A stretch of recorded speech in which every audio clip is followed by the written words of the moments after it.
game's up, Llewellyn. I arrest you for the murder of John Russell and Mary McClure at 150 Liberal Street, Liverpool, on the night of January the 1st, 1935. I have to warn you that anything you say, etc., etc., etc. I've been after you for 5 years for this, and I may say that this is a moment that affords me the greatest personal pleasure. Just as I was waiting for the handcuffs... Just a minute, Chief. How many L's are in Llewellyn? 4. But you told me you've only got as far as Llewellyn? I've only got 2 fingers. Now, Mr. Pip never passed you out. I'm blowed if I know. Inspector Blow. Inspector Blow been in? No. Then, throwing caution to the winds, I leapt on him single-handed. Single-handed? Oh, go on. You know how to spell single-handed, don't you? Yes, but you weren't single-handed, Chief. I was with you. Well, it's as good as being single-handed. Yes, but it was me that leapt on him. From behind. Look here. Whose life story is this? Well, yours, Chief. I mean, fair's fair. After all, I've given you the best years of my life, and the only time you've mentioned me up to page 298 was that time when the bulldog tore a piece out of my trousers. Well, that showed you all to advantage, didn't it? Anyway, will this satisfy you? 10 minutes later, help arrived in the shape of Sergeant Bingham, and the Saffron gang was finally rounded up. Thanks, Chief. Not that you did make any difference. Well, now we come to the last chapter. We'll leave that blank for the moment, but we'll head it the 5th column. The 5th column? That's what I said. But you haven't had anything to do with the 5th column? No, but I'm going to. Listen to this. The Minister of Home Security today assured the government that the best brains in Scotland Yard will shortly be engaged to combat the menace of the 5th column in this country. Here, my boy. Inspector Hornleigh's next case. Yes, but it hasn't even mentioned it, Chief. No, but it says the best brains, and that narrows it down. Now, let's see, there's Jenkins in Yorkshire, Brown in Ireland. That leaves... Morning, Inspector Blow. Good morning. Still working on the life story for Titbits, I see? I thought of a good title for it yesterday. Oh? Yes. Whopping Tales of the Yard. I'll treat that remark with the contempt it deserves. Anything else, Chief? No. There's an unsympathetic influence in the room. Well, I'll just head up the new 5th column chapter, and then I'll leave it at that, eh? 5th column? How does 5th column figure in the fairy tales? It hasn't yet, but it's going to, eh?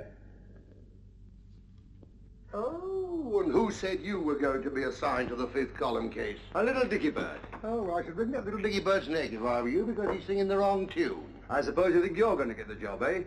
Never mind, Hornleigh. Anyway, how could they waste a man like you on a job like that? Why not? Well, who's going to take care of the bottle parties? Well, I'll practically clean those up, you know that? Yeah, with the exception of the one where Bingham goes every night. Well, he hasn't found any evidence yet. No, but he's found a nice little fan dancer. Ooh. Is that right? No, it's not. Inspector Hornleigh. Yeah? The Commissioner wants you. Oh? He's got half the Army High Command with him. Has he, though? Oh.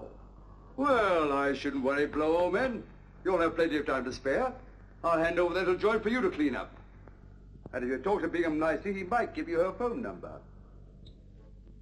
Oh, Bingham. Sir? You can leave in that bit about the 5th column. Right you are, Chief.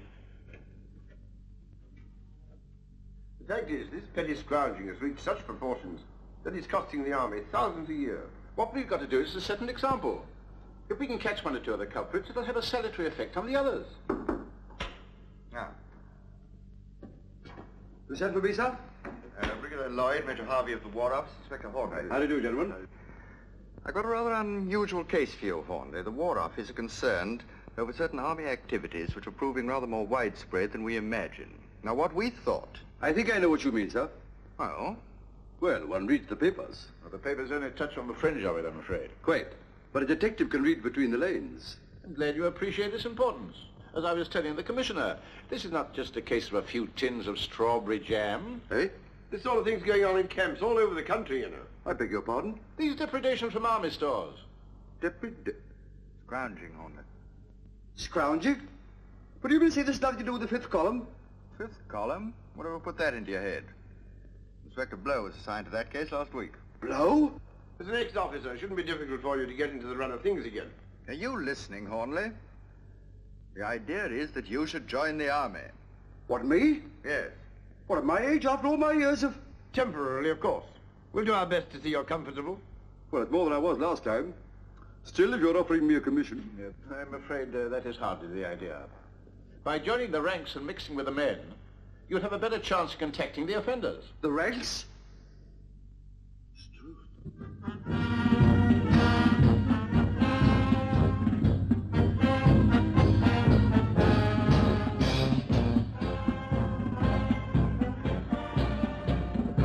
Come on, step out. What's the matter with you?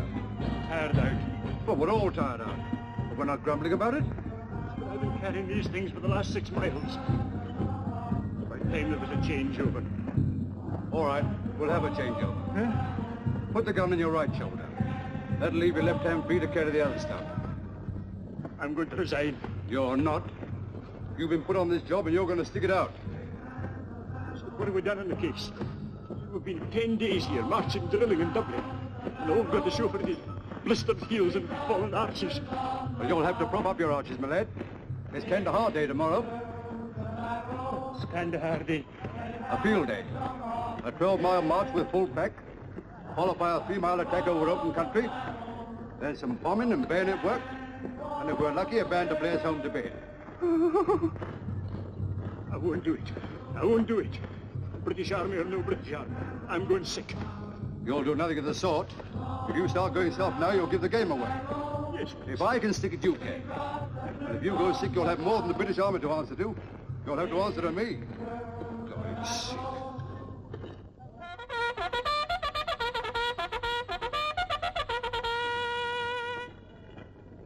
You blokes to the sick parade, file in here.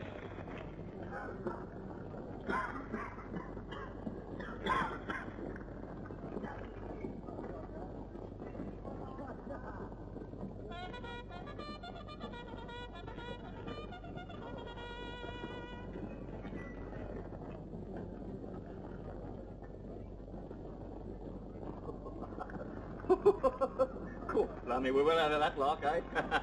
Both perishing more with full pack.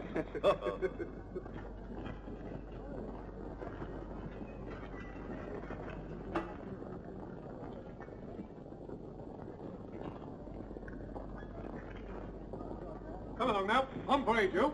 Double up. What's the matter? Well, I don't think I feel very well, Sergeant. In fact, I think I'll go sick. You can't go sick now. 7 o'clock in the morning's the time to go sick. Get on parade. Run along now. You heard what the day sergeant said. Private Lee. Coming.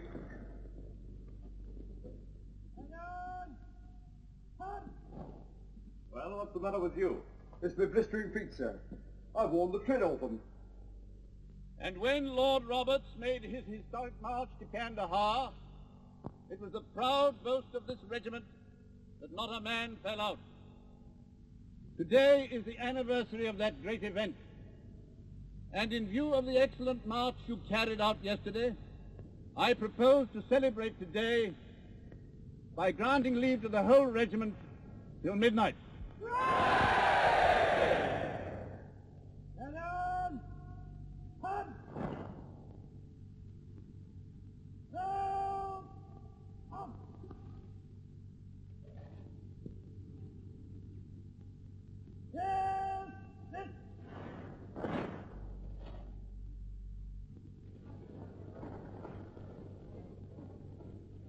Two beers, please.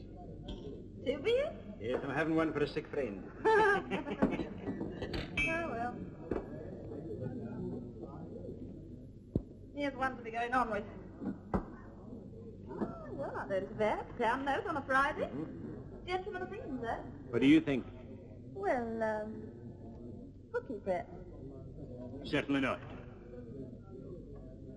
Who's now to tell you that I was one of those chaps that scrounge stuff out of army stores and sell it outside? Come on, you're having me on. I said, supposing.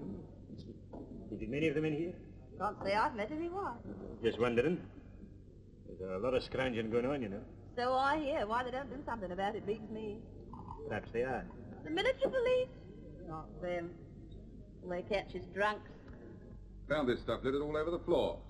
How much is missing? Can't say yet, but it's all new stuff, though. Only came in yesterday. None of it issued, eh? That should help. Consignment of pants, all sizes. Tinned pilchards. Ever had that brand before? No. Yeah, what's it got to do with you? Yes, what are you doing here, anyway? Reporting for light duty from the medical officer. Then keep your nose out of things that don't concern you. Count up what's left in those cases, and don't make any mistakes. Very good, sir. Blowing sauce. Right.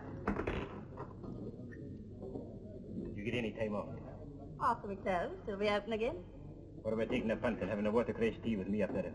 You're not backward in coming forward, are you? What do you say? All right, then. 2:30 outside. That's a deal. But on one condition. What's that? That you let me pay my share. Yes? Yes?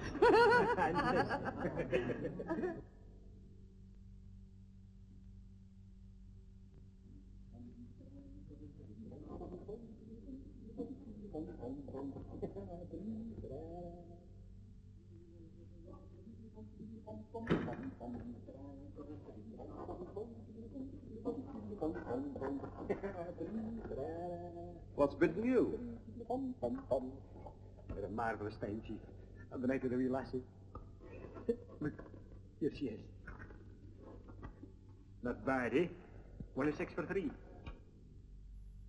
The Baldy, with love from Daisy. Take her to the pictures tomorrow. For half day. My father's a Presbyterian, too. My father keeps an eye among the shop. And now I don't want to hear our life history. While you've been making yourself ridiculous, I've been getting on with the job. And now you've been helping me. I'm onto something. Yeah? Yeah. Here's some salvers of stuff that was pinched last night. Now, if we can find any of it around here, we'll know who knocked it off.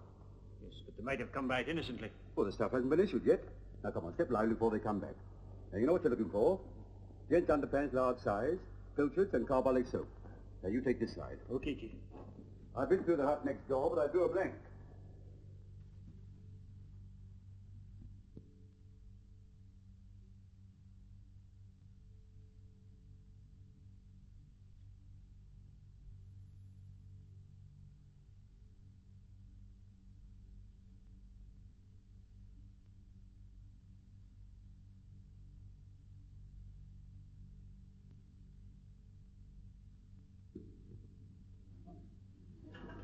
Well, it was understood that we were only pretending to do this. Yes, we understood and the colonel understood.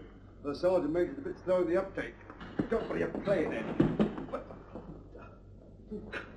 Give me the handkerchief, you clumsy flatfoot. Come on. There's only 8 more.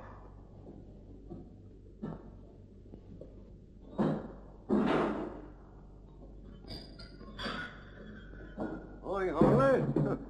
Still looking for clues, eh? Ooh! Ooh! I always said there were no flies on Hornleigh, but... Oh, I take all that back now. What are you doing down here? Come away from your clues and I'll tell you. Have you come down here to make trouble? I've come down here to see you two. Us? You mean you want us to help you with your case? I do. Why? Because there are certain things, Hornleigh, of which you have special knowledge. Well, I never expected you to admit that, Blow. We knew to get into a mess as soon as we left the yard. What's your difficulty? We're very busy, you know. Yes, I can appreciate that. Well, we discovered that information is being coded to Germany. Well, nothing unusual in that, is there? Shortwave transmitter, I suppose. Yes, and what is more, we've discovered the code. And now all that's missing is the shortwave transmitter and the blokes who are running it. That's right, but unfortunately they never broadcast from the same place twice. What do you want us to do? Consult the stars for you? No, I'm not interested in your usual methods of solving crime. What I want to know is how they got hold of a certain piece of information when there were only half a dozen people in the know. Well? And you were 2 of them. Us? Yes, listen to this. Among other interesting items broadcast to Germany last night was this tidbit. 2 Scotland Yard men named Inspector Hornleigh and Sergeant Bingham are now carrying out secret investigations at Uplow Camp. What do you mean to say it's been sent back to Germany? It has, and I want to know who's been doing the unveiling. Now, look here, Blow, let's get this straight. Are you accusing me of a breach of confidence? I'm not accusing you of anything. I'm just making inquiries. Well, it amounts to the same thing. If anybody's been talking, it's certainly not me. Well, I'll take your word for it, Hornleigh. And what about you, Bingham? Have you been talking in your sleep? But I take exception to that remark. So do I. And what's more, I object to you coming down here criticizing my staff. I'm not criticizing your staff. It's beyond criticism. I'm asking a simple question. Well, you had the answer. Just because some brass head shoots off his mouth in his club, you try to pin it on Bingham. He's worked for me for 15 years, and I know that he's incapable of doing such a thing. All right. I must explore every avenue. Will you explore some avenue down Whitehall Way? Yes, and don't leave any stones unturned. Okay. Oh. Come on now. Who did you tell? Me? Oh, now here, Chief, you don't think that Yes, I do think. Come on now. Out with it. Who was it? Well, it was that wee lassie, Daisy. I might have guessed it. Oh, but she's a nice girl, Chief. They're all nice girls. Martha Hardy was a nice girl. Well, what did you tell this bird? Nothing, Chief. She guessed. Don't lie to me. But it's true, Chief. She said that I looked like a detective. Well, that's the biggest lie of the lot. I don't mind you laughing at my expense, but I tell you that Daisy's absolutely innocent. What, after going out with you in a punt? Well, supposing she's innocent. She can still talk? No. Not Daisy. What is she? Barmaid. God, let me. Why, the public information bureaus. Oh, by the way, did I hear you say you were taking her to the pictures this afternoon? I was until you landed me into this mess. Well, you're still taking her. I'll fix it up with the Colonel. What, do you mean that I can say? What do you want me to do? Well, ask her who she passed the glad news on to, of course. Yeah, that'll be very awkward, Chief. Well, it'll be more awkward if you don't. I've lived in the trees for so long. How could I hope to be a success in New York? Can't I teach you, Lalo? Then I would become a boho and Mara the elephant. Every night as the sun sets, I sing in the trees with a lullaby. It's thinking now, Lalo. Edie. Yes, Percy. Gosh, I was longing for you to call time, gentlemen, please. This afternoon. Were you really? Don't she look lovely in her saddle? Not half as lovely as you look in one, Daisy. Think so? Just picture you, bending over the beer pools. Come on. What would the customers say?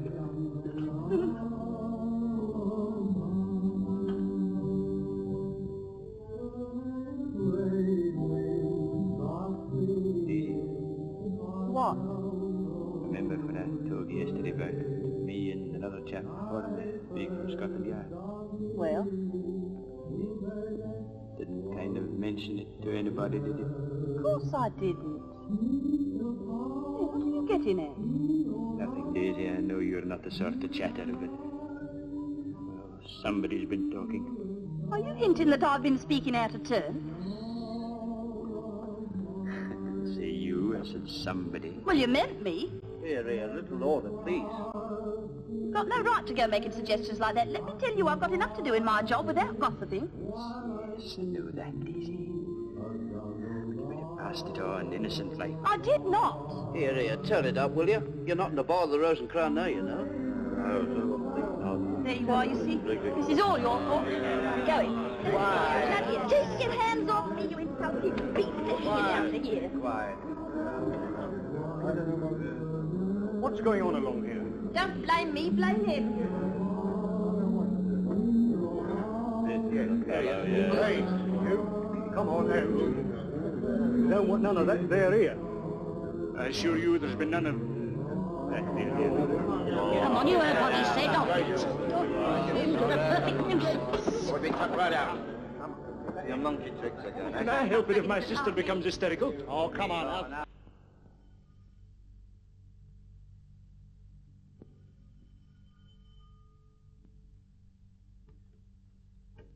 Good afternoon, Miss Johnson. Good afternoon. I'd like to see Mr. Wilkinson. You didn't make an appointment, did you? No, but one of my back teeth is aching again. Something awful. I think you'll find that quite all right. I shouldn't bite on it for a couple of hours, though. Thank you. Miss Johnson, I don't remember No, making... Mr. Wilkinson, it's my back tooth again. You must look at it. I see. Would you mind, madam? I won't give you one moment. Quite all right. Very well, please step inside. Charles? I've laid out your dinner jacket. Don't forget you're dining at the club at 8. Oh, yes. I'm going over to Penrith to have dinner with Mrs. Sherwood. We'll probably play bridge, so I may not be back till late. Goodbye, my dear. Oh, don't forget to black out. I expect you'll be in first. I won't forget.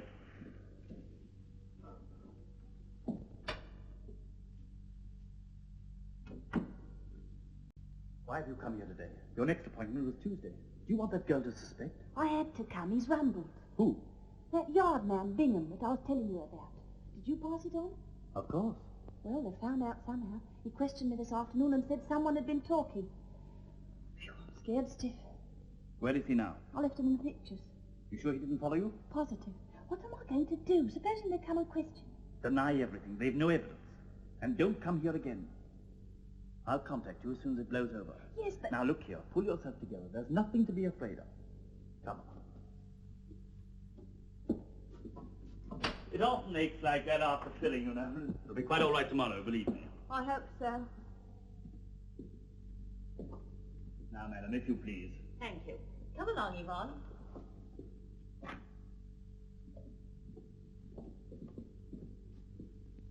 It's nearly 6 o'clock. Have I an appointment with this gentleman? No, sir, but he was anxious to wait on the off chance of seeing you. My bridge work needs overhauling, and I wondered if... I'm sorry, I'm afraid I can't manage it now. My hours are 3 to 6, and I have an engagement this evening. Well, perhaps I could come back later. I'm sorry. My engagement is for the whole evening. Besides, I never see patients out of hours. Oh, if that's your attitude, I'll take my business elsewhere. There are plenty of other dentists in the town who will be only too glad to do a little bridge work after 6 o'clock. Good day to you, sir.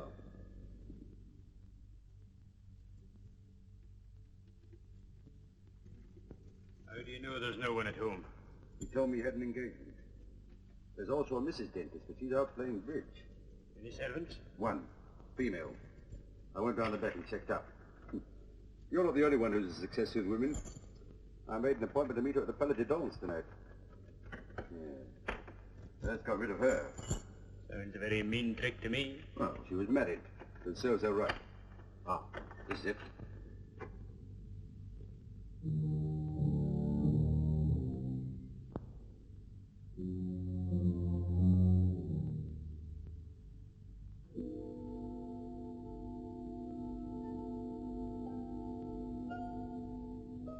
That's certainly. Now let's see what's over here.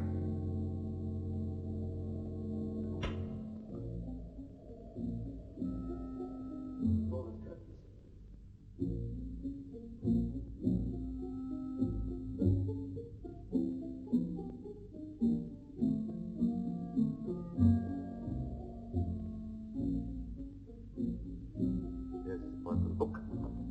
We'll have a look at that.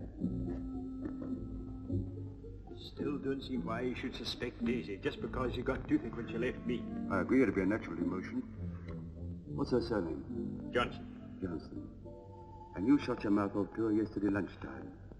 But she couldn't have seen him yesterday. She was on the river with me until 5 o'clock. And at 5:30 she visits the dentist. Look for yourself. Every time she sees you, she rushes straight to the dentist. Any number of ways of explaining that, Chief. There's only two I know of.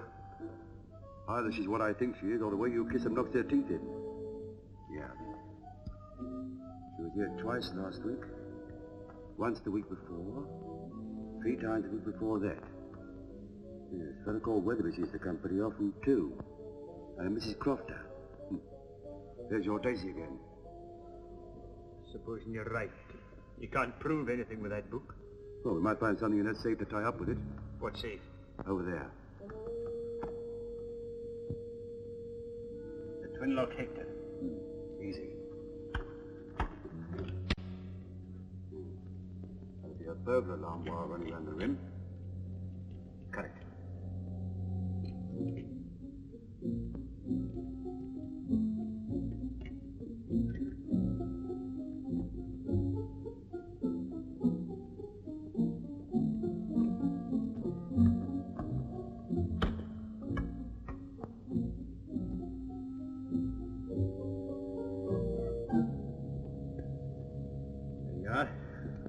That little fellow won't talk. Here comes him, but you cut the wrong wire. The doorbell.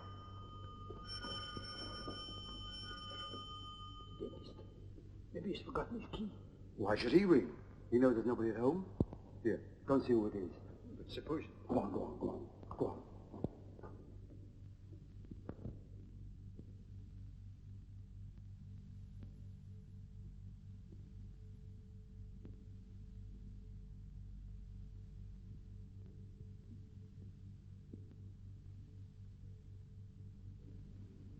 Is your name Wilkinson? No. Mine's Blenkinsop. Oh? I want to see Mr. Wilkinson. Why? Why, what do you think I come to dentists for? Have a haircut? I want a tooth out. Eh? Oh, I'm afraid that's impossible. Oh, don't talk so daft. Sorry, but at this time of night... At this time of night, I've been in bed and fast asleep. I had that raging toothache. I tell you, I'm not going till I've seen dentist here. Come on, fetch him out.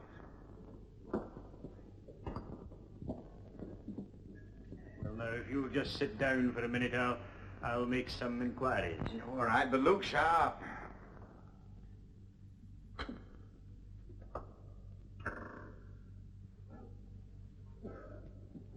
Patient, Chief. Said he wants a tooth out. Well, this time, perhaps he's one of their agents. Doesn't look like one. But how do you know? Take him in the surgery and pump him. How? Well, say that you're Wilkinson's assistant. That you're in his confidence. Yes, but I think he really does want a tooth out. Well, you never know. Perhaps he's bluffing. Go and find out. Well, I'm sorry, but Mr. Wilkinson is asleep. I can't help it. All right, I'm his assistant, and anything you wish to have out, you can have out with me. All right, that suits me. Well, where's surgery? Surgery? Yes. Is this it? Here, come on. Yes, that's the surgery. Well, come on, don't hang about. Here, take this. Sit in the chair, sir, please, will you? Now, let me see.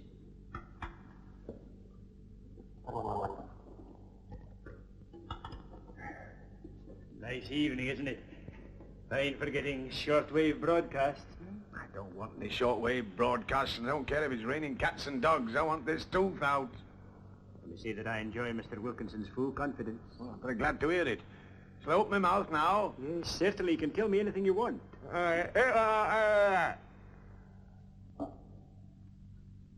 You really want it out? Hey, what's the matter with you? You non-compass mentors or something?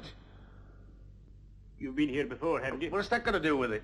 Well, we just make it a rule only to attend to regular customers after closing time. Oh, dash it all, do you think I'm going to suffer all night for your silly rules? Here, are you going to take it out, or do I have to take it out of you? Your mind's made up. Oh, it's dawned on you. Just wait there a minute, please. Very often now. Oh, what is this, a dentist or a madhouse? Here, are you going to take this thing out? All right, it's coming out. Just a minute. Which tooth did you say it was again?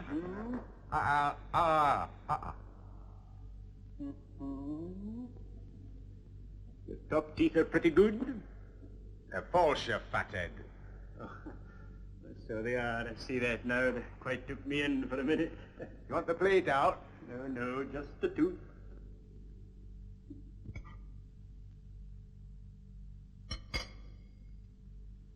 That. Just open your mouth a little wider, please, will you? Hey, how are you doing it? You're not going to take it out in cold blood, are you? Can't have a local anaesthetic. Oh, I'm afraid Mr. Wilkinson always locks up everything like that. Hey, what's that over there? Is that a gas apparatus or not? Yes, that's gas. All right, then I'll have gas. Quite sure. This is after effects, you know. Compared to what I'm suffering, the after effects will be a pleasure. Hope you're right.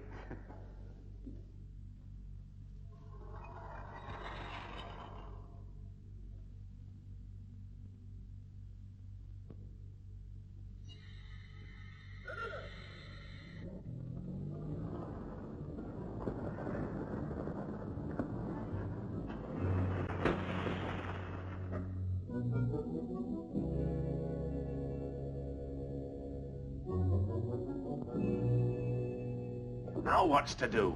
Are you going to give me gas or not? I am. You hope so, too. I'm sick of sitting here waiting for you.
cracked my jaw. No. Something went, but I don't think it was that. They must have given me too much gas. I feel very faint. Come on. The fresh air will do you all the good in the world. I'll take you to a taxi rank and see you in that car.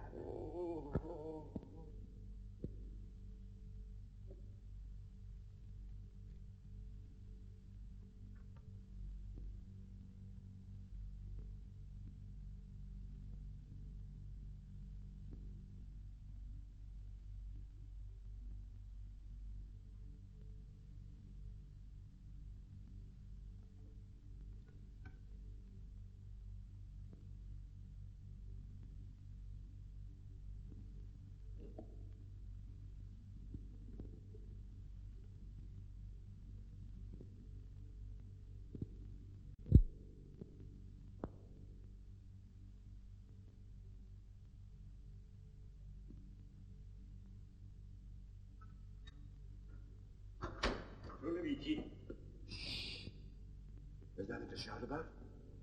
You want to bring that dentist down here? What's happened to the patient? He's gone. Took his tooth out. In fact, two of them. What, do you want two out? Oh, but I just gave a hefty pull and there they were. Two of them. There's nothing in this business. It's money for jam. All you have to do is just turn on the gas. What, did you give him gas? Well, he demanded it. Look, $5 bob. Half a crown a tooth. Didn't want to pay for the other one, but the poor man was in no condition to argue. I bet he wasn't. Have you had any luck, Chief? I have. Here. Look at that. It's Daisy and me in the punt. Turn it over. Sergeant Bingham, CID. Where did you get this? In the safe.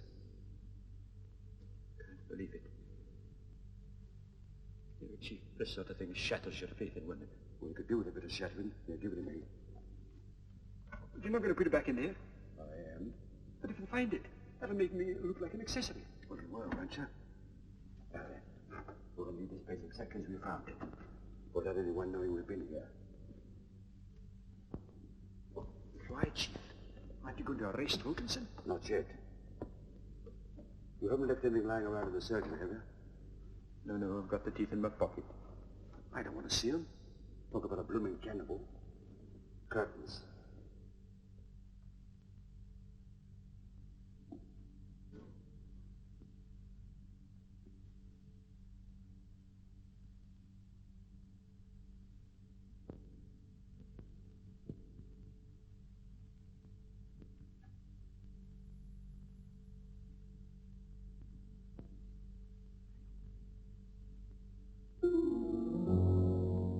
Must be Granny. You left the light on. That's funny. I swore I put it out.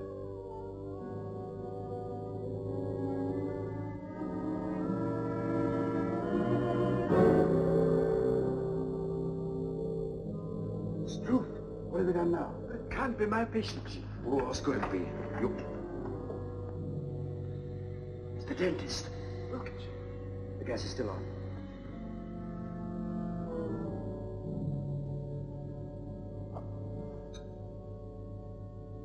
He's a goner. Dead. This is awful. I was here just a few minutes ago. Must have happened when you were seeing your patient off, obviously. Must have found out that we were here, decided he couldn't face it, and come down and gassed himself. I better phone the local police. Wait a minute. Look at these.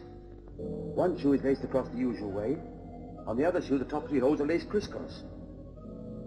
You can put your own construction in that, I suppose. Well, no man laced his shoes different ways. Someone else put that shoe on his foot. Why? I don't know yet. But whoever did it may be still in the house. Wait here.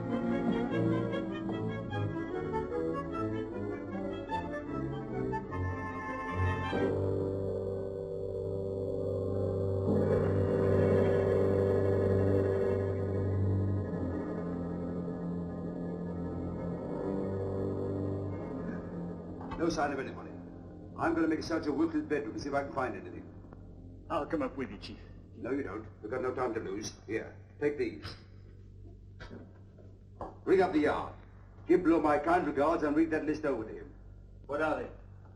The names, addresses, and code numbers of Mr. Wilkinson's so-called patients. 12 blows since you want to know who's been talking. There's 40 of them.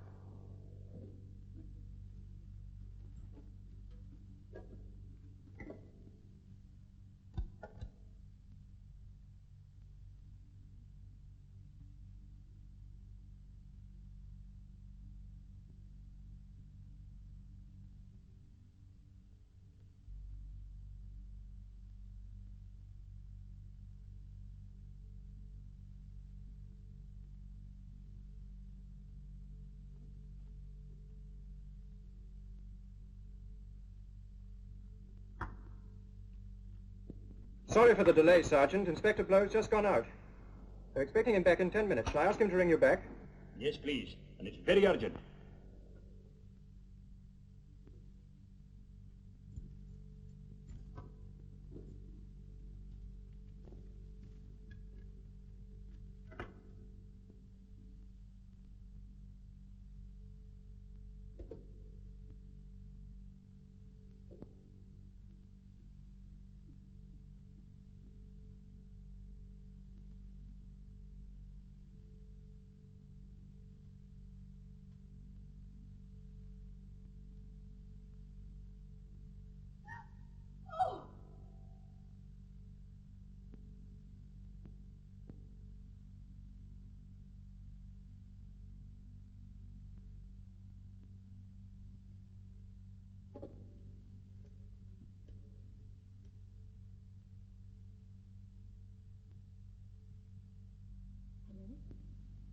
Who's that? This is Mrs. Wilkinson speaking. I want to speak to Dr. Kirbishley at once, please.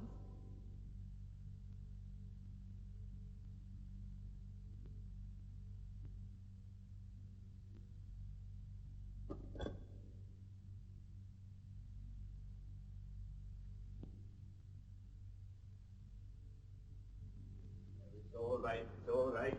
No need to be alarmed. Who are you? I'm a police officer. What are you doing in this house? I'm here in connection with your husband. He's dead.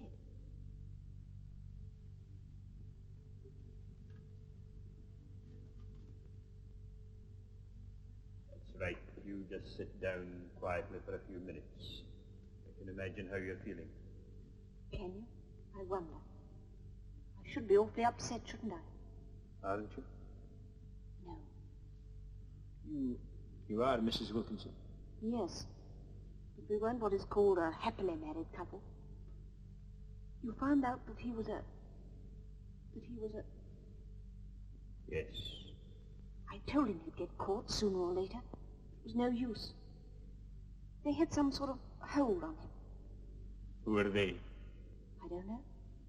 I shouldn't have known anything except that I found a letter of his. What did you do? I taxed him with it, and he flew into a rage and struck me. He did? Yes. Oh, that was nothing unusual. I said I'd go to the police, and he threatened to shoot me. What could I do? What would you have done? I really don't know. It's very awkward for you. Could I have a cigarette, Inspector, please? Why, certainly, certainly. Now, I'm afraid I've got to ask you just a few questions. You're not going to be brutal to me, are you? No, that will hardly be necessary. But they'll expect a statement, and just as a mere matter of formality. Oh, yes, of course. Well, I shan't attempt to hide anything from you. Thank you. Well, now, do you know what part your husband had in this organization? None. But I'm sure it couldn't have been a very important one. I'm afraid you're wrong there, my dear, Mrs. Wilkinson. As a matter of fact, I'm quite sure you are. Well, what makes you say that? Well, I have here the names and addresses of 40 of his patients, whom I have every reason to believe supplied him regularly with information. But I can't believe it. Are you positive of that? I found it in a book in his safe. But if he's as important as all that, why did he take his own life? It didn't. Somebody else took it. He was murdered. Oh. Here, Mrs. Wilkinson. What's the matter? Oh, pull yourself together. Here. Mrs. Oh, the waters.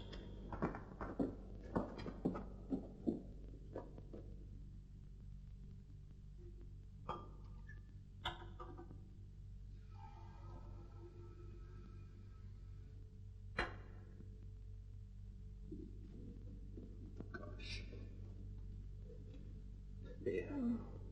That's better now, isn't it? Here, drink this. I'm sorry. It's all right. You'll be feeling better in a minute. I can't stay the night here alone, Inspector. I'm afraid I'm on duty. But I've got a sister who lives just round the corner. Couldn't I spend the night with her? I'm sorry. I can't allow that. I promise I wouldn't move from there. No, you wouldn't. And if it rested with me, I'd let you do it like a shot. But it does rest with you, doesn't it?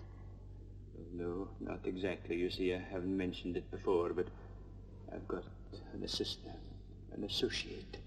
There are two of you? Yes. He's upstairs, and I'm afraid he'll want you to come to the police station. Oh. Drink. Oh. I shall be all right.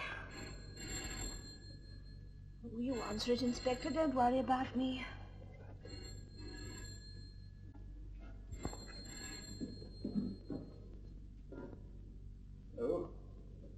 Hello, yes? Oh, Inspector Blue. Yes, this is Bingham.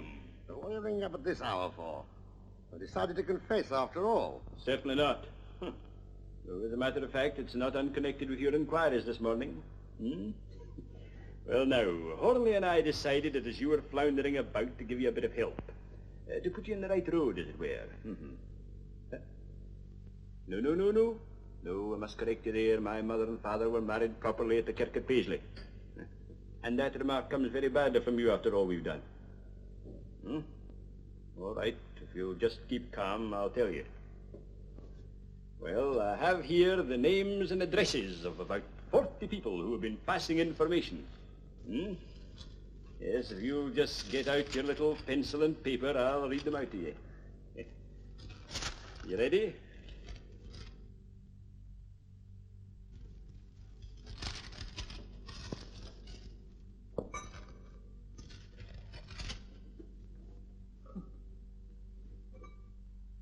Just a minute, Blue. I think I've got a hold of the wrong piece of paper or something. Hold on.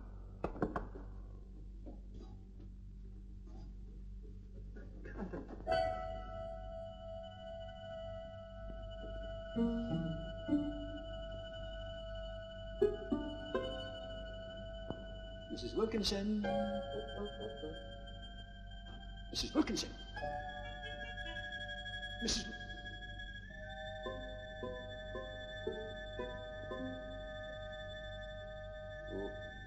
Hello, Blow. Sorry, there's been a slight hitch. I'll ring you back. Mrs. Wilkinson. Mrs. Wilkinson.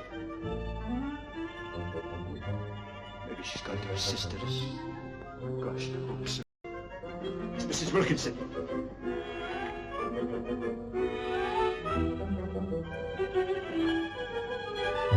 Mrs. Wilkinson!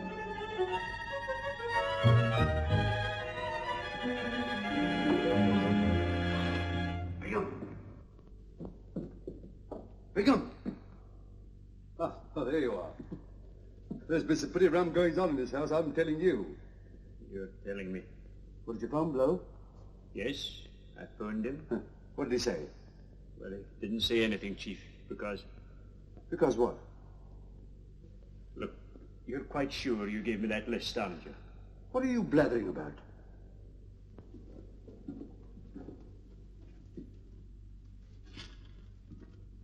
That's all I've got, Chief. There's nothing on it. Look here. What the blaze have you been doing while I've been upstairs? Had it in my hand when I first phoned Blow. Well, go on. Well, he wasn't in, and so I put it back in my pocket. I know it was there when she came in because... She? Mrs. Wilkinson. So she's here. Well, she was here. Was? Yes. I'm afraid she's gone too. Gone where? Just through that French window. Look here, are you drunk as well as incapable? Told her to stop here, but she must have slipped out when I was on the phone.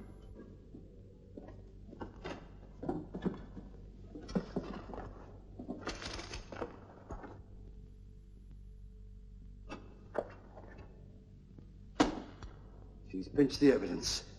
But I think I know where we can find her. Where? At her sister's. What's the address? Now listen to me, you big dome vacuum. Hasn't it dawned on you yet that woman was simply playing you for a sucker? Well, what happened then? Well, I had just phoned Blow when the front door opened and I hid behind the curtains. Yeah? Well, she came in, saw the body and rushed to the telephone. She dialed the number and asked for the doctor. What doctor? Kerbishley. Maybe Tarbishley. And then? Well, she must have seen me behind the curtains because she screamed. So I stepped out. And what did she tell you? That her husband was a spy. And that he used to beat her. Yeah, and you sympathized with her? Well, in a way. Good, Lemmy. The woman hasn't been a widow 5 minutes, but she's fair game to you. Then I suppose you told her about that list. I did mention it. I knew it. She fainted. Yeah, then you helped her onto the settee. Yes. And she pinched the list into your pocket. You went to fetch up some brandy. Water. And she switched the blank sheets back on you. It's as plain as a pikestaff. And there's no Kerbishley or Corbishley in the book. But I'm sure it was Kerbishley. You made about as big a hash of this as anything you've done in the whole of your misbegotten career. Here we are, working on a case which has nothing to do with us. You get hold of the star witness and let her go with all the exhibits. Look, couldn't we just slip out like and not tell anybody we were here? Well, after you phoned the yard, with the murdered man in the other room... He may not have been murdered. He was murdered. While you were mucking things up down here, I've been busy. Wilkinson was planning to run away to South America. Passports, permits, all in order. But somebody or other didn't want him to go. So they waited for him upstairs. He came in, was just changing into his slippers, and they nipped up behind him, laid him out, slipped his shoe on again, brought him downstairs, bunged him to that chair, and tried to make it look like suicide. How does that sound? There doesn't seem to be anything missing. No, except the clue to the murderer, that list of agents, and Mrs. Wilkinson. Apart from that, it's all sewn up. Well, I suppose there's nothing else to do but hand it over to Blow and we go back to the gents' underpants. Now, look here, I don't want to hear that defeatist talk. We're going to search this house from cellar to roof. Now, go on, you start outside. I'll start in here. And if there's a whiff of a clue, we'll smell it out.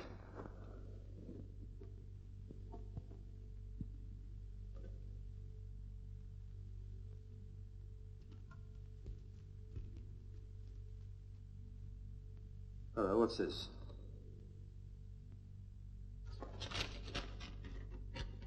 March the 12th. No address. My dear Wilkinson, I am sorry to hear you propose taking a holiday. I feel strongly that a journey would not be good for your health at the present moment. I must therefore urge you to cancel it. Yours, A.K. Sounds like a letter from his doctor. Sounds like. Of course it is. A.K. Kerbishley. The doctor she rang up. Yeah, and he doesn't exist. At least not in the phone book. He might be in another district, Chief. He might. But this letter was posted at Upper Ellingford.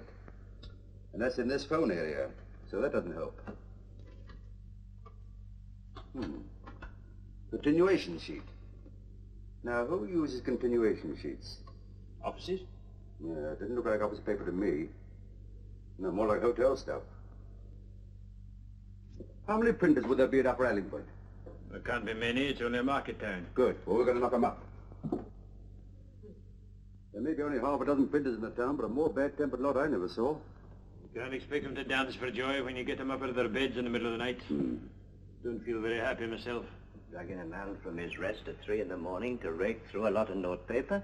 I ought to be compensated for this. Oh, well, it's not your paper. Yes, it is. Oh? Yes, I printed it for the Westgate Manor Hotel.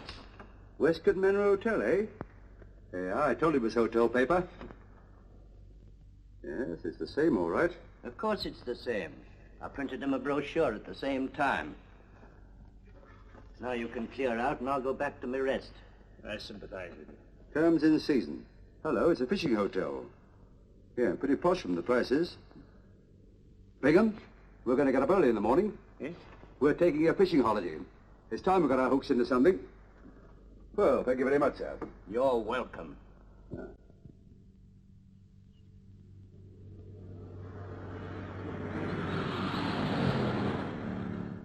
Morning, boy. Good morning, sir. You two gentlemen after the same vacancy? Vacancy? What, are you full up? Well, one day we are, the next day we're not. If I had my way, I'd give them mistresses and stop all this chopping and changing. Hey, what about our luggage? You got your luggage with you? Optimists, aren't you?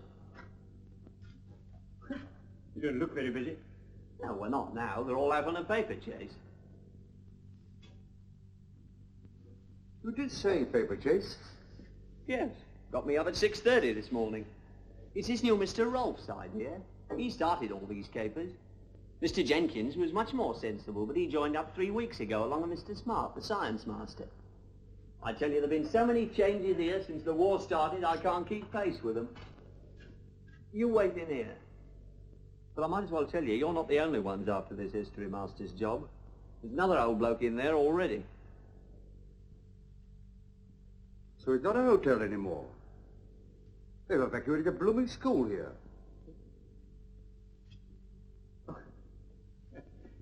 You know, Chief, I didn't like to mention it before, but, well, I never did think much of that crew of yours. For once in a way, you were right. Cable College, Muswell Hill, London. Notice the prefix. All prefects must be responsible for the blackout of the dormitories. Dr. Alfred Curbishley, headmaster. He came. We thought it was a medical doctor she rang up last night. But it was this fellow, a doctor of literature or something. This puts a new face on it, as the Duchess said when you had her dial lifted.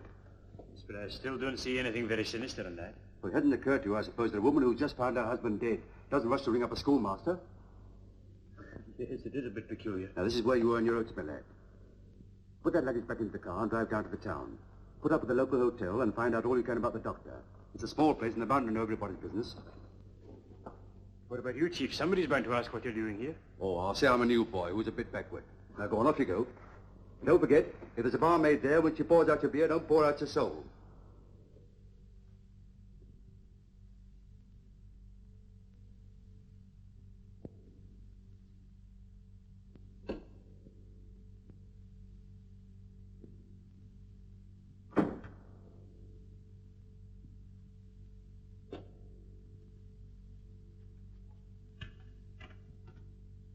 Good morning.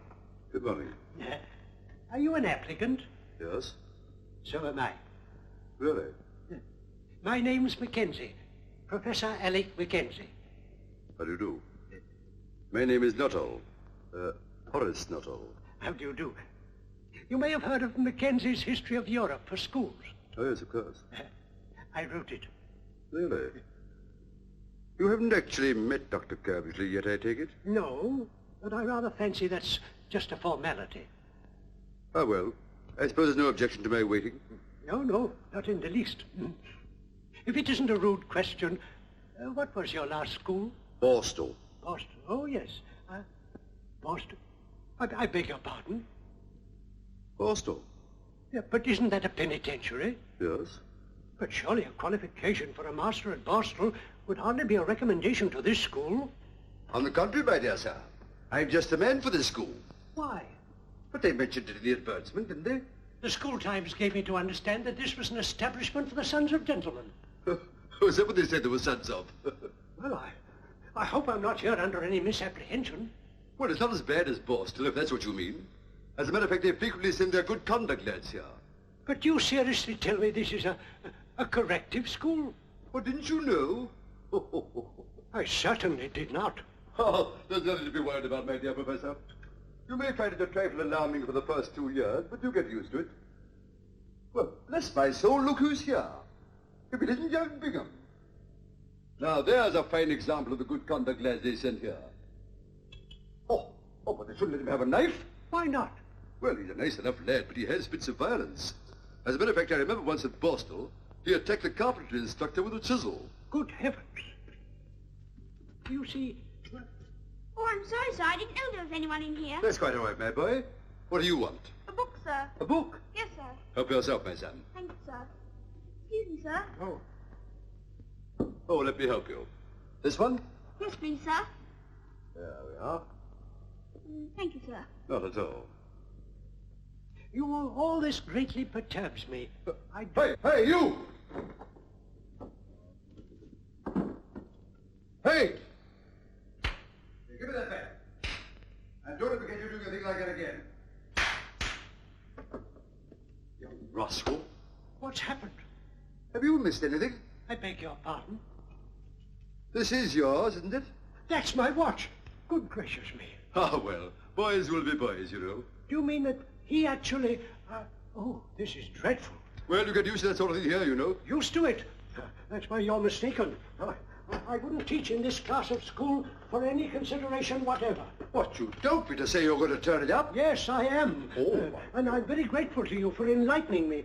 Cheerio.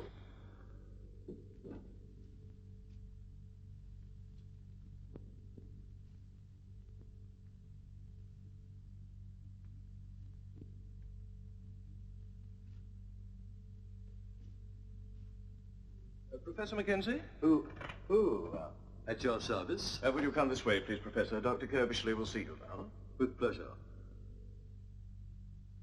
Thank you. We shall be very pleased to have you here, Professor. Weston, the last man, was rather old-fashioned in his methods. Oh, really? Well, you won't find anything like that about me. Professor Mackenzie, sir.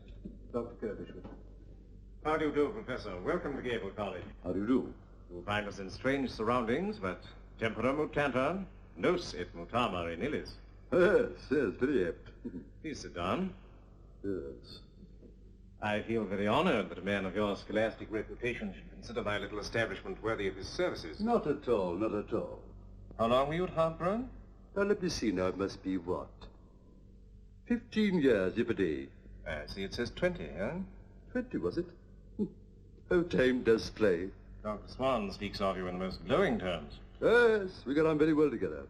I was very fond of the old Swan. Well, I don't think we need discuss it any further. It seems most satisfactory to me. I take it the salary I mentioned in my letter is acceptable to you? Under the circumstances, yes. Oh, there is just one other thing, and it's rather important. Can you start at once? Oh, absolutely. As a matter of fact, I've got my luggage with me. Very. Well, that removes that obstacle. Right. Well, I think you'll find it very pleasant here, Professor. Here, Mr. Jennings.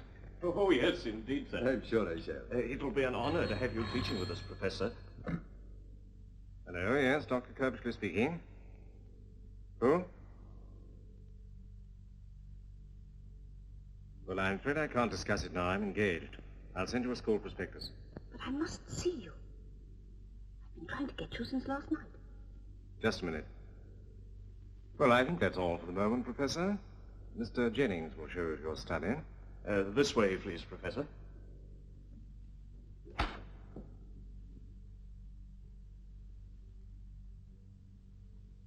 I've told you before not to ring me here. What is it? I had to get in touch with you. Something dreadful has happened. I can't very well tell you on the phone. I'm at the Angler's Rest in the town. Well, you shouldn't have left Farnshire without letting me know. Oh, I'm so sorry, Doctor. But I wonder if you would let me have my testimonials back. I know you wouldn't mislay them, but I'd rather treasure them. Yes, of course. Thank you. Yes. Thank you. Thank you. You must realize it's impossible to talk now. I'll be down there at 9 this evening. Until then, stay in your room. Goodbye. Could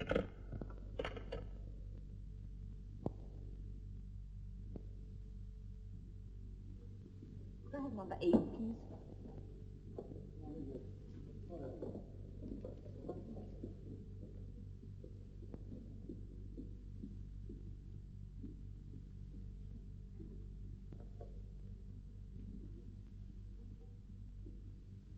Good morning, sir. Good morning. I want a room, please. Certainly, sir. Good to see the sun again, isn't it? It is. Will you be staying here long? A few nights, maybe. want a single room, I suppose. That's right. I've got a very nice room facing the river. Yes, but I think I'll have the single room. Very good, sir. Will you read it to me, or shall I read it to you? You read it to us, sir. Oh, very well. Here we are. Evolution of the Corn Laws. The effect of the Industrial Revolution, connected with the mechanical invention and the utilization of steam, transformed Great Britain from an agricultural to a manufacturing and commercial country. Everybody understand that? Oh, yes, sir. Oh, well, the opposition to the Corn Laws steadily increased.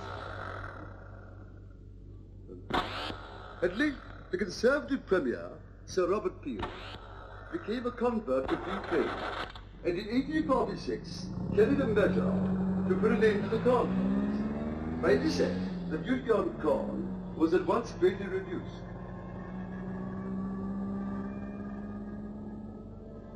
And it ceased altogether in 1849, with the exception of a registration duty of 1 shilling per quarter, which terminated in 1869. I don't know about you, but I find this a trifle dry. So do we, sir.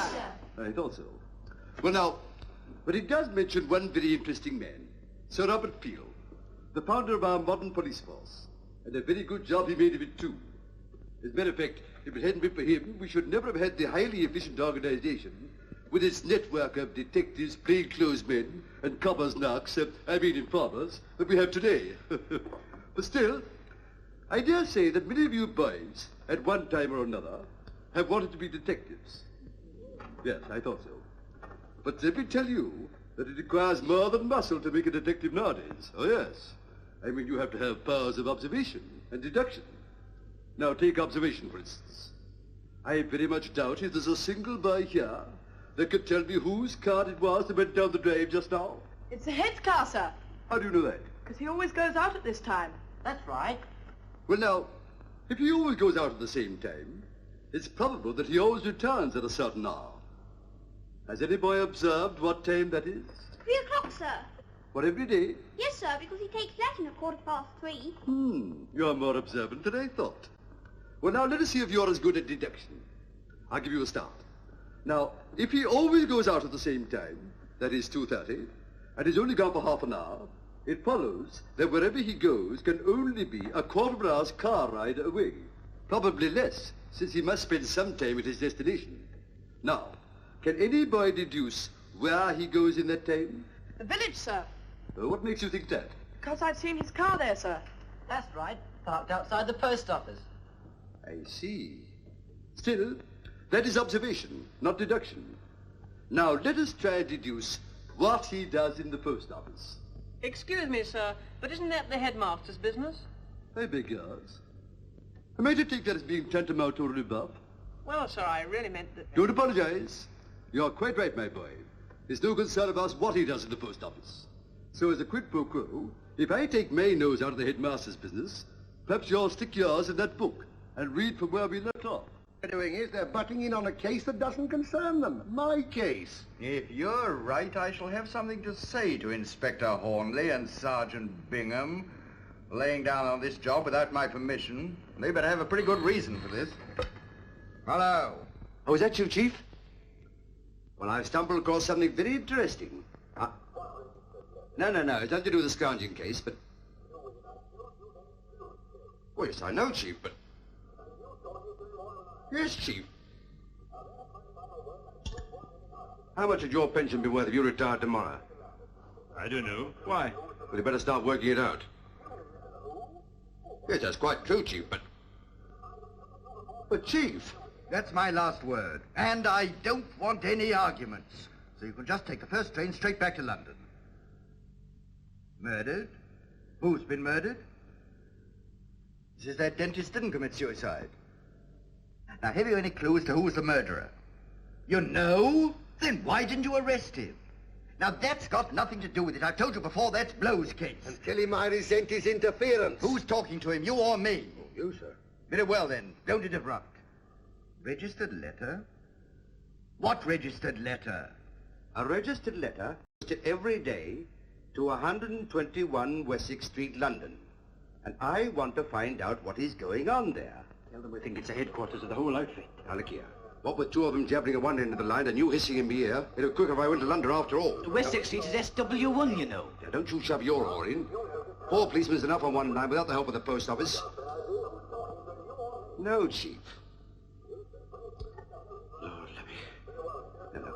Now, all I want you to do is to get somebody competent to watch 121 Wessex Street until the registered letter arrives, and then pounce and catch the lot of them.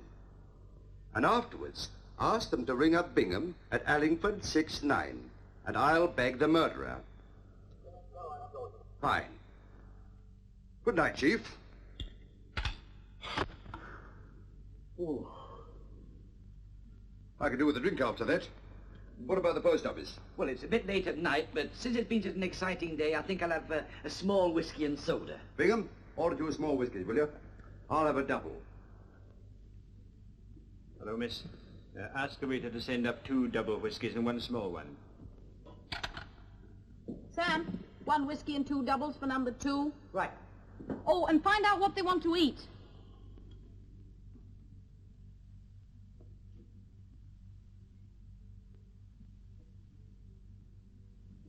Good evening, sir. Good evening. I believe you have a Mrs. Sutton staying here. Would you be good enough to send up my card?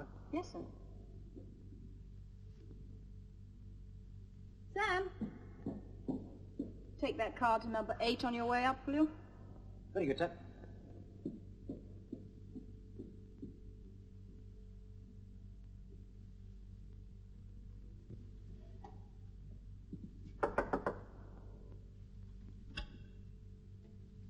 The gentleman downstairs handed that in, miss. Oh, thank you.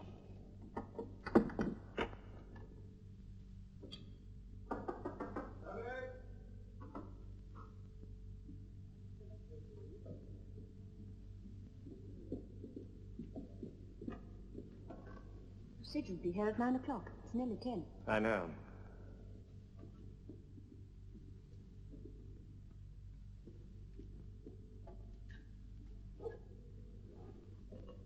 Carlson.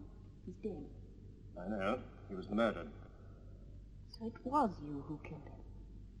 You reported to me that he was about to clear off to South America. A man like that's not only useless, but dangerous. Well, all I can say is you might have been a little more careful about it. In what way? It may interest you to know that whilst you were disposing of Carlson, there were 2 detectives in the house. You sure? I met one of them. Did you find anything? Only a list of our agents in the safe. You needn't be alarmed. I played the prostrate widow very successfully. Well, I'll be getting along. I should have closed on my cucumber frame a couple of hours ago. Well, thank you very much for your assistance, Mr. Tomboy. A pleasure. Good night, Inspector. Good night. Good night, Sergeant. Good night, Mr. Tomboy. Hello? Is that you, Hornleigh? It's Blow here. I said, what sort of game are you playing? Oh, listen, I'm in Wessex Street now, and there is no 121. The highest number in the street is 75. Hey, what are you talking... Here, hang on a minute, will you? Bring back the post office, will you? Quick. Mr. Tomboy! Just a minute. Yes? You want it? Where's your registered letter book? Here it is. Well, you know what I want. Yes. Ah, here we are. Now, this can't lie. I've got the post office registered letter book here.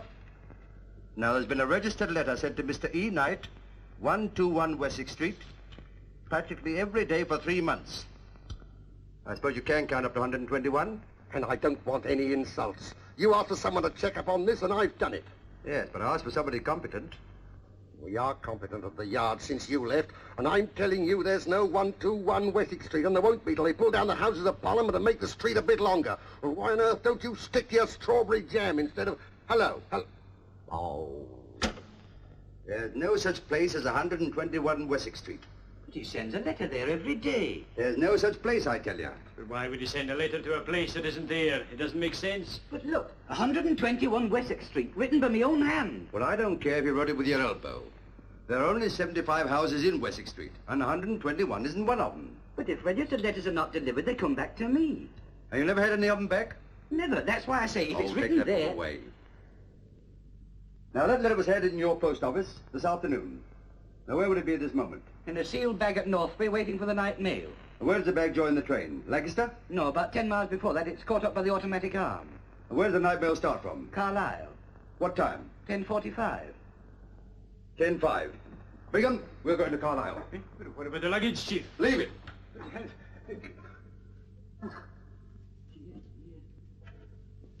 I'll get you a passport, Helen, and you can go abroad to a neutral country. There must be one left somewhere. Wait a minute. There's the detective who's in the house. Which one? The tall one. The little fellow they've got in tow is the village postmaster. And I was under the impression that the man with him was my new history master, and I appear to have made a mistake. Suppose there was just a nominal charge for the room, seeing I haven't slept in it? I'm sorry, sir, but I'm afraid you'll have to pay the full price as you've used the room. You're charging me for bed and breakfast and I haven't it either. Go on, pay up and don't argue. If it was my own money, I'd be adamant. Seeing it will go down in expenses or concede the point. They must have found out I was here. If they had, they'd hardly be leaving. No, I fancy they've something else on their minds. Oh, can't you pocket it without counting the change for once? Come on, come on. Good night, Mr. Tomboy. Minute X again. Good night. Oh, good evening, Mr. Tomboy. I wonder if you'd mind obliging me. I know it's after post office hours and all that, but I should be very grateful if you'd break the rules and cash a money order for me. Well, Unfortunately, I wasn't able to get to the bank today. Well, certainly, Dr. Kirby, with the greatest of pleasure. Oh, thank you very much. I'll run you down to the post office now, shall I? Oh, thanks. Yes. Well, it's one of the registered letters for London. I made a mistake about the receipt. Got the addresses mixed up. If I could have it back, I could put it right in a few minutes. It's gone. Oh, very well. The registered letters have already left Northby for the mail train. It's too late to stop them now, Dr. Kirbishley. There's nothing I can do.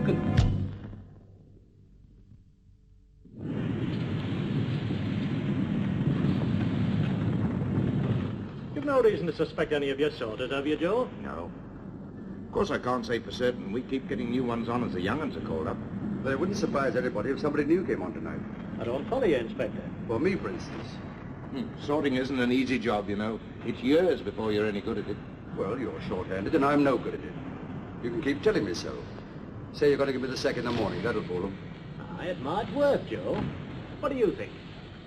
I don't know. It's got to work. Now, come on, you're the postmaster. Who can you substitute me for? When's your run con due for the call-up? Any day. Well, if we can stop him before he gets here, we can tell the rest he's had it. What about me? Can't I be a sorter too? No, you can't. You're going to be what you've always been, a passenger. Hello. Send George in here, will you please? Runcorn's been called up. He'll take his place. Evening all. Sharp's the name. He hasn't been on sorting for 5 years. 7. But he'll be as good as some of you, I hope. Train's coming in now. Look lively there. Sorry late for dinner, Chum. Let's follow.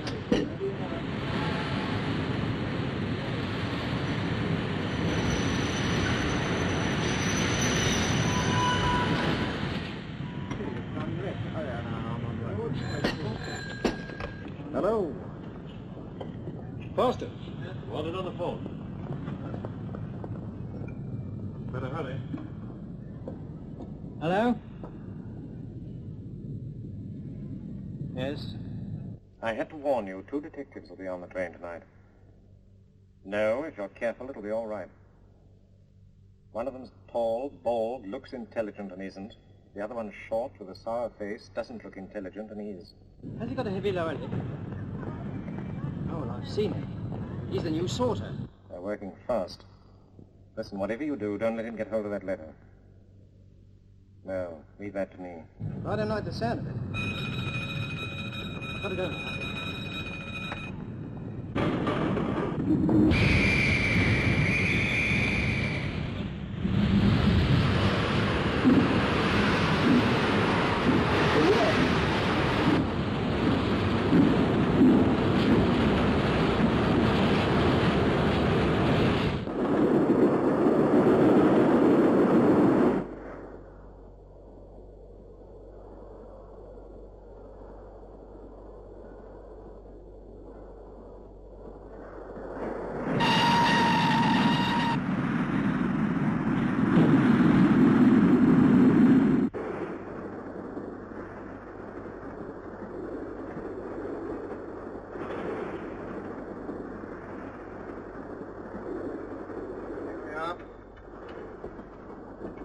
That's...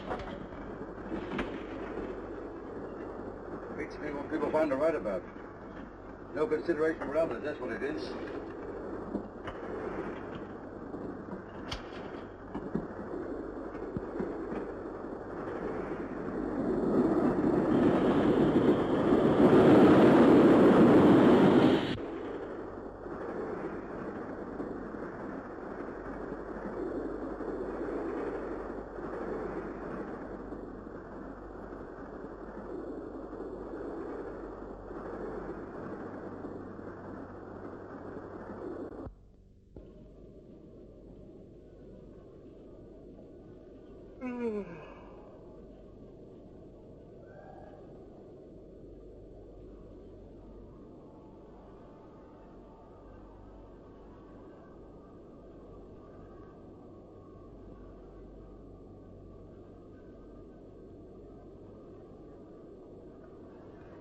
You?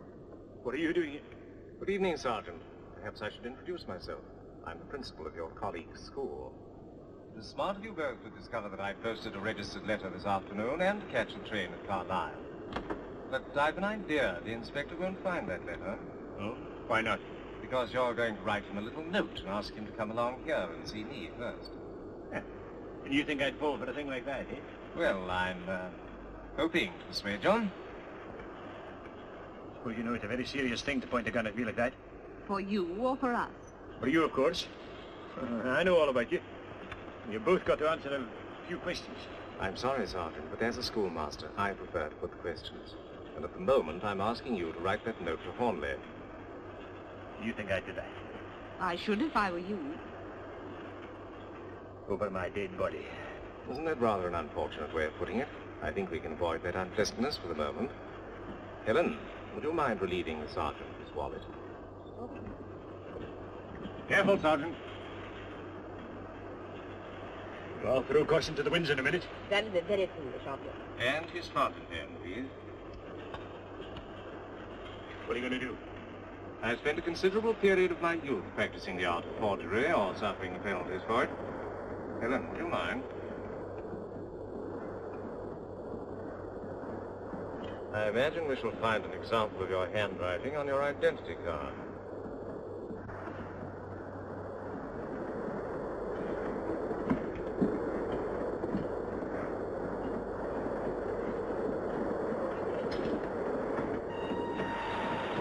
Mr. Busby. Got a new song tonight? Well? Bloke along the train there says he's his brother. Asked me to give him this note.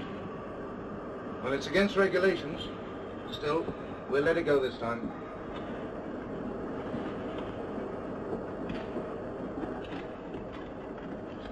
You're still on that lot? Well, let me tell you, if everybody here worked at the speed you're going, this post will arrive in about 3 years' time. Here. Talk about a nagger. I'll sooner be at home with my wife.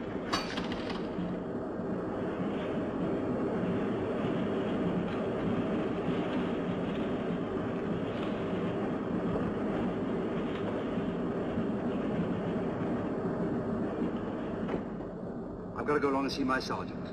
The letter I'm after is in the SW hole, number 20. It's addressed to Knight, 121 Wessex Street. Keep your eyes glued to it while I'm gone, will you? Okay.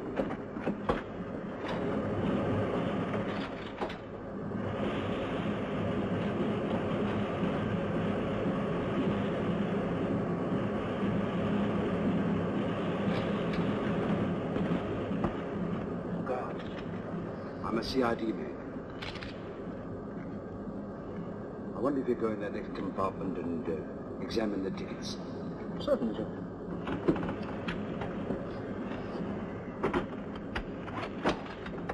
Ticket, please.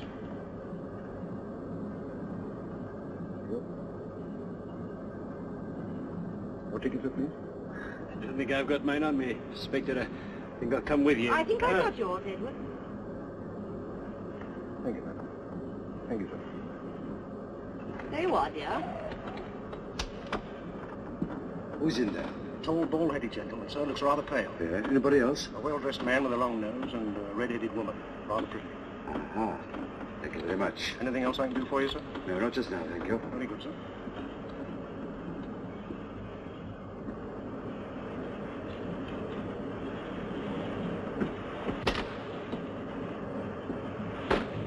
Excuse me.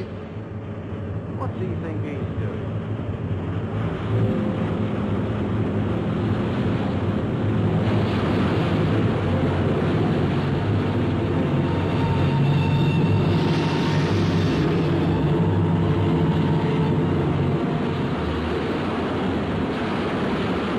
The inspector's rather a long time. I hope for your sake, Sergeant, there's been no hitch.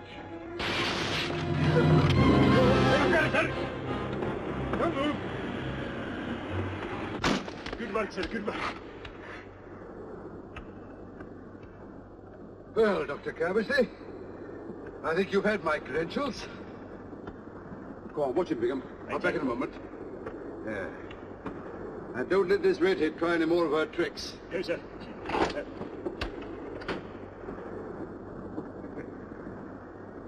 Just an example of the way we work, you know. Now I'll have my fountain pen back. Yeah, Corporal. Look after those two. It's what is known as a matter of national importance. All right, Inspector. But I ain't a corporal. Well, you will be. Come along, Bingham. I may need your help. So long, Doctor. See you later.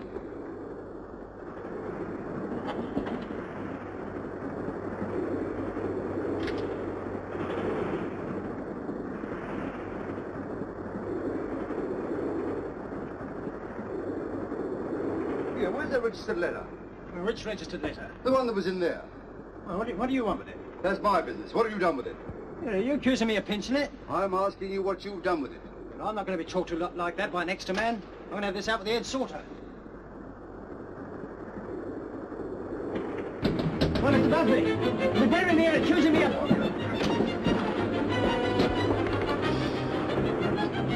I should take it easy if I were you.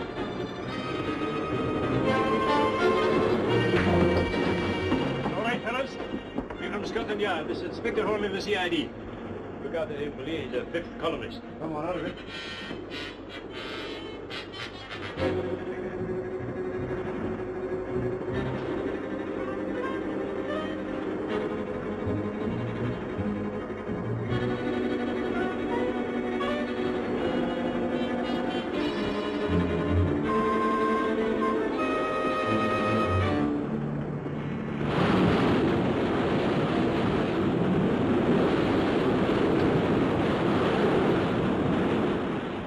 There you are. The little fella that never broadcast in the same place twice. And within 24 hours of laying my hands on the mystery transmitter, I had the whole organization behind bars. Morning, Hornleigh. What a blow. Still on the last chapter? Making the most of it, I suppose. I am. Oh, I mentioned that you had some connection with the case. Oh. Yes, you still haven't mentioned my connection with it. Well, I haven't finished yet. In conclusion, I would like to pay tribute to a man without whose help I could never have achieved this coup. Mr. Tomboy, the postmaster of Upper Allingford. Now, look here, Chief. I've given you the best years of my life. Hello? Oh, bonus sir. Commissioner for you, bloke. Morning, Chief. But Hornleigh's on the scrounging case, sir? Since when? Oh. What? Me at my age? Look, I suppose I'll get a commission. No, private. Very good, sir. And don't think this is a penny job, Blow, old man. I mean, this isn't just a case of a few tins of strawberry jam. No, it's costing the country $1,000 a year. And here's a few clues to be going on with. 1 pair of gents' underpanties large size, 1 tin of pilchards, and 1 bar of carbolic soap.